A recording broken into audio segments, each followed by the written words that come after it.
Today we're going to look at 3 non-secure attachment relational styles.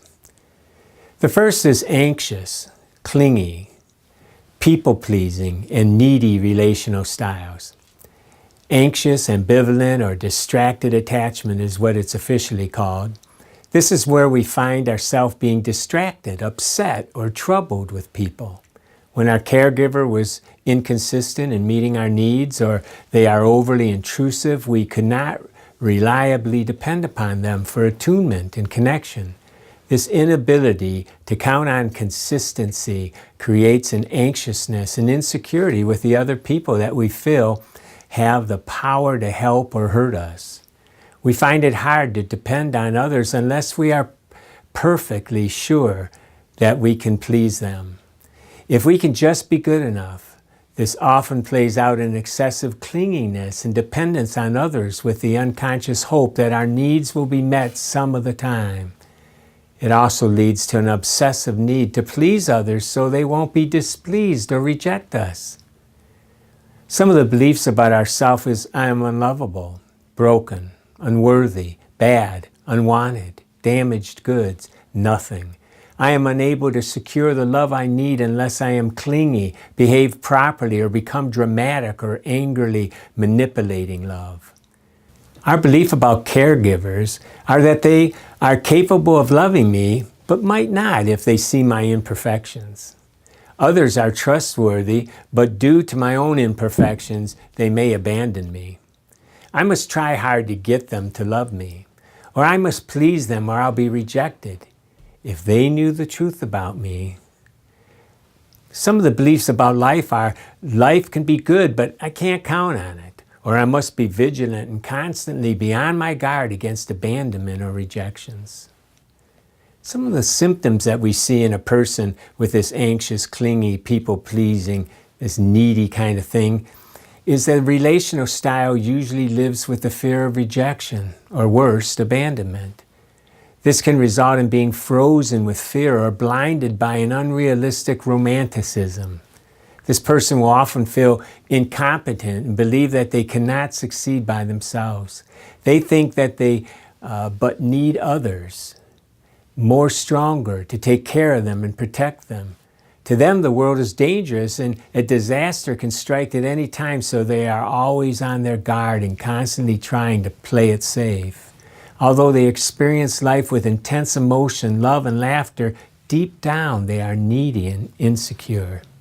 Other traits would be low self-confidence, constantly seeking others' opinions or advice, seeking approval, having a fear of disagreement, being fearful or anxious when alone, a low risk taker, many times working below their competence or taking an unpleasant task for approval, without knowing if they may drive their anxiety and fear into their body. The body then expresses their emotions in a more safe way with medical issues that are really emotionally induced. This can be in the form of chronic pain, headaches, IBS, etc. This type of relational style can be expressed through anxiety, anger, or both. Now, what are some of the root causes? This type of relational style is a result of different types of caregiving. 1. Overprotection, resulting in a fear of the real world. Some caregivers are overprotective of the child, shielding them from physical or emotional danger. When this happens, the child does not have a realistic view of the world or their ability to cope. Instead, the child would become overdependent on a caregiver and not learn to deal with difficulties of an unsafe world. The second, it could be a distant and cold disapproval when children act out. Some caregivers would manipulate their children using displeasure techniques such as withdrawal, pouting, silence, or cold behavior to get the children to behave. The third is a severe disapproval of age-appropriate emotional behavior. When caregivers show severe disapproval over age-appropriate emotion, it can cause the child to not want to express their emotions.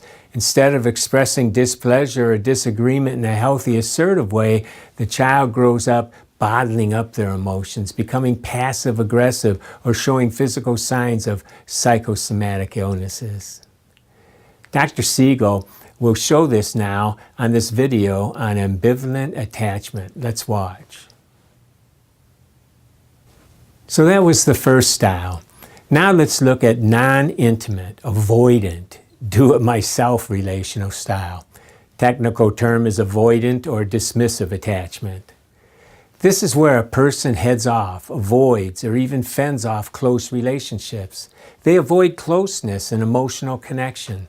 This is due to the lack of trust from early childhood relationships. It is easier not to have relationships than the pain that comes from the inconsistency and lack of comfort affording them when a caregiver is emotionally unavailable, rejecting, or prematurely forcing independence. It is easier to sabotage relations and situations because if we don't try, we can't be let down by someone.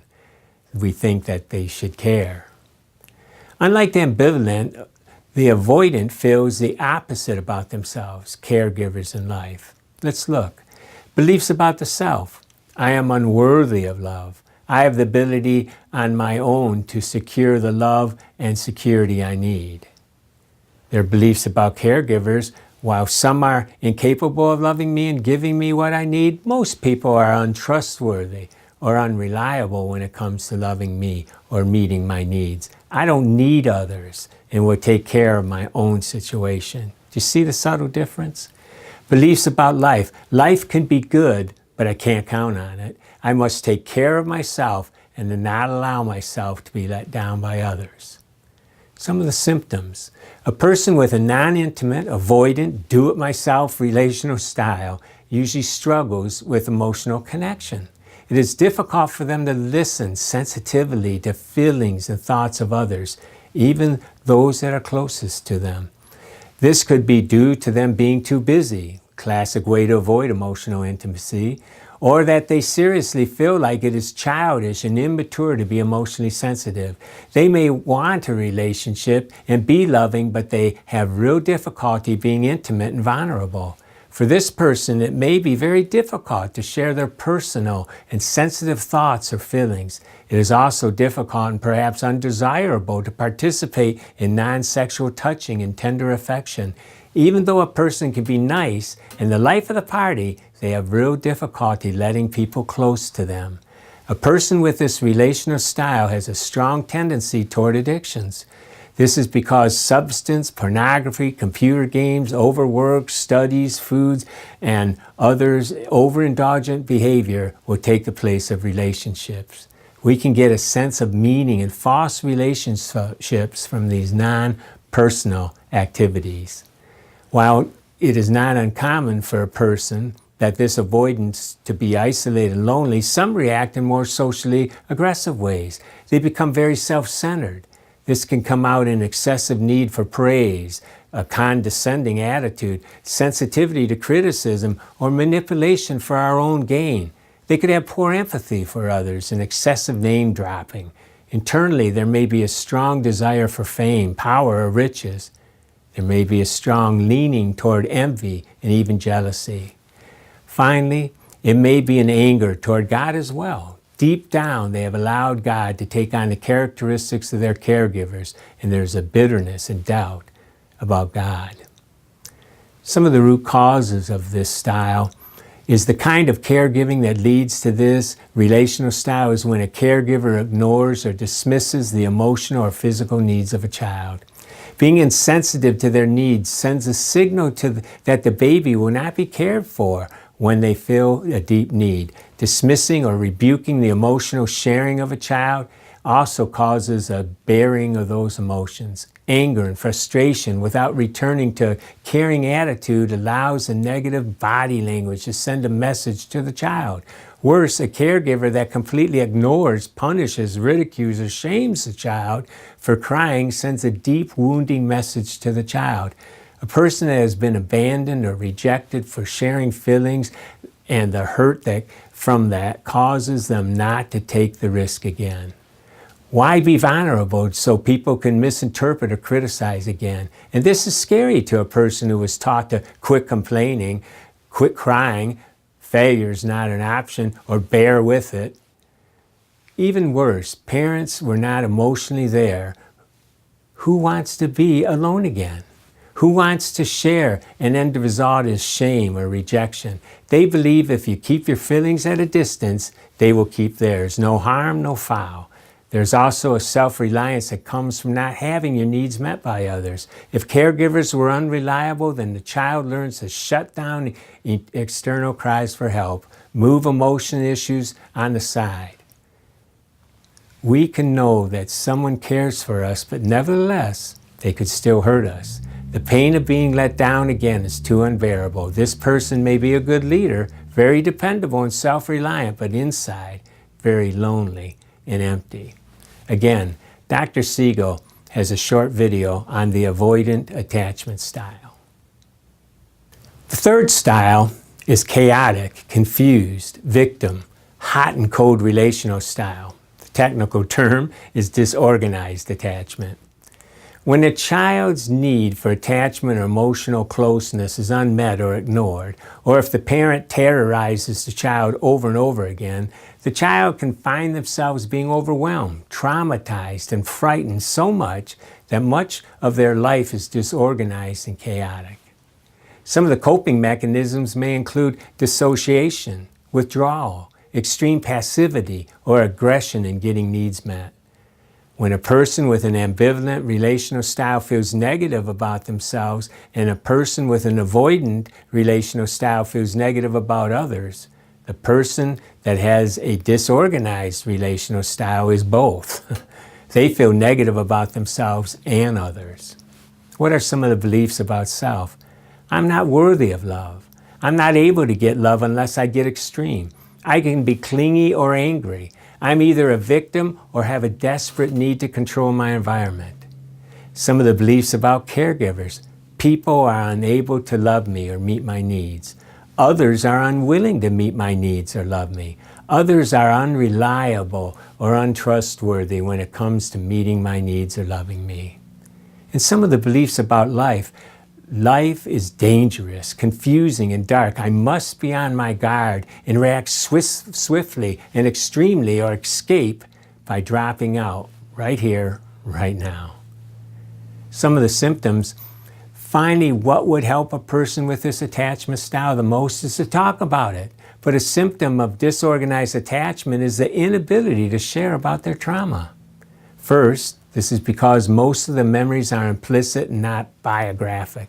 Also, what is ironic is when the parts of the brain that react to the severe trauma, whether real, imagined, or remembered, turn on, the parts of the brain that control speech turn off. It makes it difficult, not impossible, to get the person to share their own story without going into trauma reaction instead. Now, the good news is we have a way that we can gradually be healed through this, and it comes in the remainder of the class as we continue to go on. Now, what are some of the roots? Most of the time there is someone who has a disorganized relational style. It's because of severe abuse. There's a loss of a safe place. It is a totally perplexing place for the child because the very people who they go to for protection, nurturing, and caring are the ones inflicting the pain.